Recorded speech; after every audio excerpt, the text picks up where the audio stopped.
शरद पूनम वैसे बाह्य रूप से एक साइंटिफिक, अगर इसके पीछे कुछ साइंस है तो ये है कि पृथ्वी के ज्यादा से ज्यादा आज चंद्रमा नजदीक होता है और अपने पूरे कला के साथ आज विकसित होता है।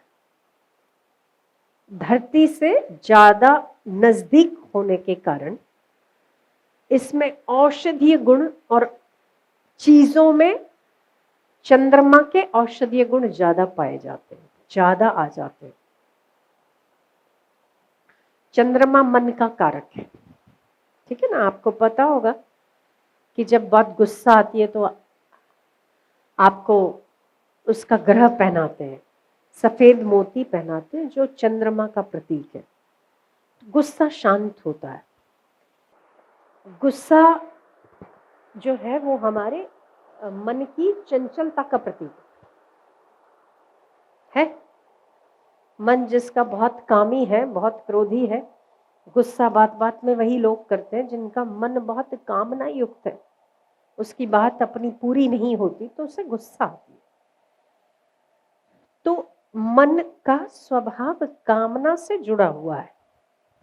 ये मन में आप बैठे रहोगे ना तो भी सतत विचार चलते रहेंगे, और विचार सही भी होते हैं, विचार गलत भी होते हैं, विचार फिजूल भी होते हैं, विचार काम के भी होते हैं। फिजूल ज्यादा होते हैं, काम के कम होते हैं। कृष्ण परमात्मा है, ठीक है, और हमारे सबके मन वो गोपी है जो बार बार चंचल होते रहते हैं, बार बार किसी न किसी विचारों में घुलते मिलते रहते हैं।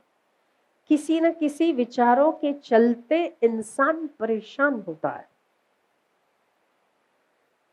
क्यों भगवान कृष्ण ने आज की रात्रि को सिलेक्ट किया? क्योंकि चंद्रमा मन का कारक है। ये अधिक पृथ्वी के नजदीक होता है तो ये मन पर आज ज्यादा नियंत्रिका शक्ति लेकर प्रकट होता है। चंद्रमा में नियंत्रण करने की शक्ति है। आपको पता होगा कि जब समुद्र ज्वार भाटा आता है तो उसके साथ चंद्रमा का सीधा संबंध है। पूर्णिमा पर ज्वार होता है, अमावस्या पर ज्वार भाटा होता है, ठीक है। तो जब हाई टाइड्स, लो टाइड्स, हाई टाइड्स होती जब पूर्णिमा होती है तब समुद्र में ज्वार आता है, हाई टाइड्स होती है।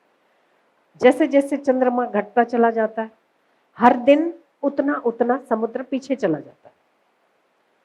उसका जलीय अंश पर सीधा प्रभाव है। जल तत्व और चंद्रमा को अलग नहीं किया जा सकता।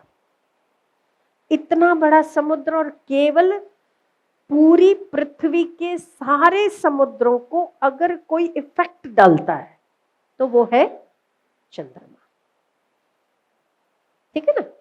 चंद्रमा के उदय और अस्त होने से ज्वार और भाटा बनता है।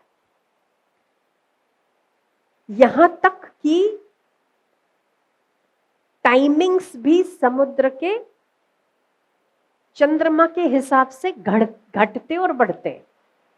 पहली तिथि को 1 बजे उतरता है, द्वितीय तिथि को 2 बजे उतरता है, तृतीय को 3 बजे उतरता है, 7वीं तिथि को 7 बजे उतरता है। जल अगर आया है तो तिथि को और ज्वार भाटे को और चंद्रमा को बहुत कनेक्शन है। और हमारे शरीर में आपको पता है कितने टका जल है? 70 है ना। 70% जल है, ठीक है। आपके शरीर में 70% जल है। आपकी पृथ्वी पर भी कितने टका जल है? 70% जल। पिंडे सो ब्रह्मांडे, जो पिंड में है सो ब्रह्मांड में है, ठीक है। तो अगर हम पृथ्वी को और आपके शरीर को एक जैसा मानते हैं तो 70% पृथ्वी पर जल है, 70% आपके भीतर जल है। यदि पृथ्वी का जल इतने बड़े भागों में भी चंद्रमा इफेक्ट डालता है तो आपके छोटे से पिंड में जो 70% जल है उसको इफेक्ट तो करेगा ही करेगा। ठीक है।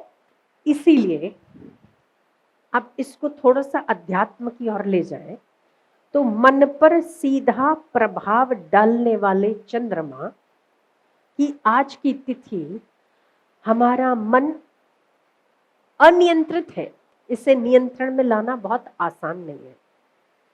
इसीलिए रास खेला जाता है इसी भावना के साथ कि मेरे मन की वृत्तियां और इंद्रियां उस परमात्मा के इर्द गिर्द घूमती है, तो इस मन में भी जो विचारों की शक्ति है वो कम होकर समाहित होकर एक कृष्णमय हो जाए तो हमारी शरद पूनम सफल।